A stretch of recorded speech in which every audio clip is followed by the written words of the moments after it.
बिस्मिल्लाहिर्रहमानिर्रहीम। अस्सलाम वालेकुम। मैं हूं आपका फिजिक्स टीचर हमजा अख्तर और आप देख रहे हैं हमारा यूट्यूब चैनल लर्निंग हाउस। हमने चैप्टर 10 का topic simple harmonic motion start किया हुआ था।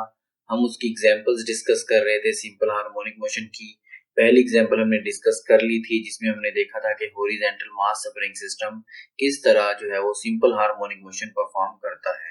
आज हम सिंपल हार्मोनिक मोशन की सेकंड एग्जांपल जो कि है हमारे पास सिंपल पेंडुलम, इसे डिटेल से पढ़ेंगे और देखेंगे कि किस तरह सिंपल पेंडुलम जो है वो सिंपल हार्मोनिक मोशन परफॉर्म करती है। सिंपल पेंडुलम क्या होता है? सिंपल पेंडुलम में हमारे पास एक जो है वो स्मॉल मास होता है एम, ठीक है, जो कि अटैच किया गया होता है एक रस्सी के साथ, एक स्ट्रिंग के साथ, जिसकी लेंथ हमारे पास कोई भी लेंथ होगी जिसे हम एल का नाम देंगे।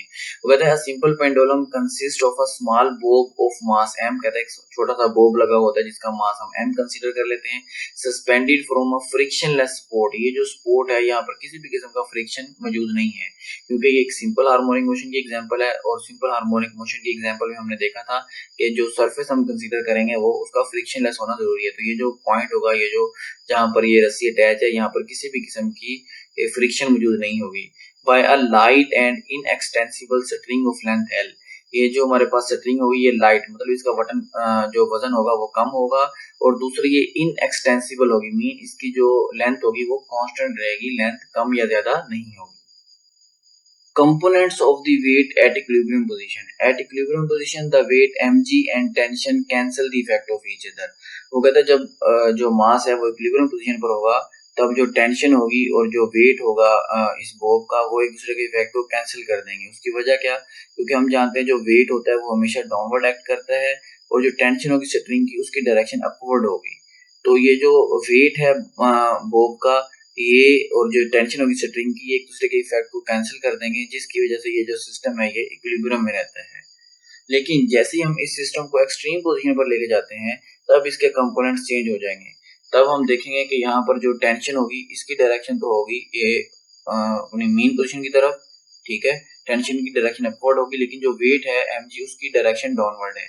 यहाँ पर जो टेंशन और वेट है ये डायरेक्टली एक दूसरे के इफेक्ट को कैंसिल नहीं कर रहे। तो हम क्या करेंगे, हम इस वेट को इसके दो परपेंडिकुलर कंपोनेंट्स में डिवाइड करेंगे। पहला जो इसको कंपोनेंट होगा उसे हम mg cos थीटा का नाम देंगे और दूसरे कंपोनेंट को जो है वो mg sin थीटा का नाम देंगे।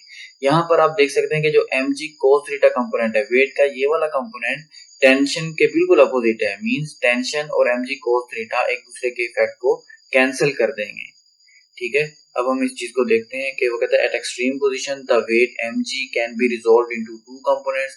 वो कहता है जब हम एक्सट्रीम पोजीशन पे बॉब को लेके जाते हैं वहां पर हमें जो है वो वेट को दो कंपोनेंट्स में डिवाइड करना पड़ता है, और वो जो कंपोनेंट बनते हैं उनमें हमारे पास आता है mg sin थीटा और दूसरा कंपोनेंट होता है mg cos थीटा। जो mg cos थीटा और टेंशन है ये क्या है, ये एक दूसरे के इक्वल और अपोजिट जो है, ठीक है। यहाँ पर जो टेंशन है और जो mg cos थीटा ये एक दूसरे के इक्वल भी हैं और अपोजिट डायरेक्शन में भी हैं। तो ये क्या करेंगे, so they cancel the effect of each other, ये एक दूसरे के इफेक्ट को कैंसिल कर देंगे। मीन टेंशन जो है ये जो mg cos थीटा कंपोनेंट होगा इसकी जो वैल्यू होगी ये इस स्ट्रिंग में मौजूद टेंशन की वैल्यू से कैंसिल हो जाएगी। mg cos थीटा और टेंशन तो आपस में कैंसिल हो गए थे। जो हमारे पास वेट का कंपोनेंट बचा था mg sin थीटा, ये हमारे पास रीस्टोरिंग फोर्स प्रोवाइड करेगा। रीस्टोरिंग फोर्स में हम पढ़ेंगे the only force responsible for motion of the pendulum is mg sin theta, means जो mg sin थीटा है ये हमें रीस्टोरिंग फोर्स प्रोवाइड करेगा, जिसकी वजह से बॉडी जो है वो बैक एंड फोर्थ मोशन करेगी about it's mean position. So the restoring force of the Bob is, वो कहता है जो रीस्टोरिंग फोर्स होगी वो बराबर होगी minus mg sin theta. mg cos theta के बराबर नहीं होगी। क्यों बराबर नहीं होगी? क्योंकि वो टेंशन के साथ कैंसिल हो चुके हैं। तो जो रीस्टोरिंग फोर्स होगी वो किसके बराबर होगी, mg sin थीटा। और जो यहाँ पे नेगेटिव साइन है ये शो कर रहा है कि जो फोर्स की डायरेक्शन होगी वो हमेशा किस तरफ होगी, वो हमेशा टुवर्ड्स मीन पोजीशन होगी। In this way, the pendulum continues its to and fro motion about the mean position and proves that simple pendulum performs simple harmonic motion. वो कहता है mg sin थीटा चूंकि रिस्टोरिंग फोर्स प्रोवाइड कर देगा, जिसकी वजह से ये जो पेंडुलम है ये अपनी मीन पोजीशन के गिर्द टू एंड फ्रो मोशन करता रहेगा, और ऐसी मोशन जिसमें बॉडी अपनी मीन पोजीशन के गिर्द टू एंड फ्रो मोशन करती रहे उसे हम सिंपल हार्मोनिक मोशन का नाम देते हैं।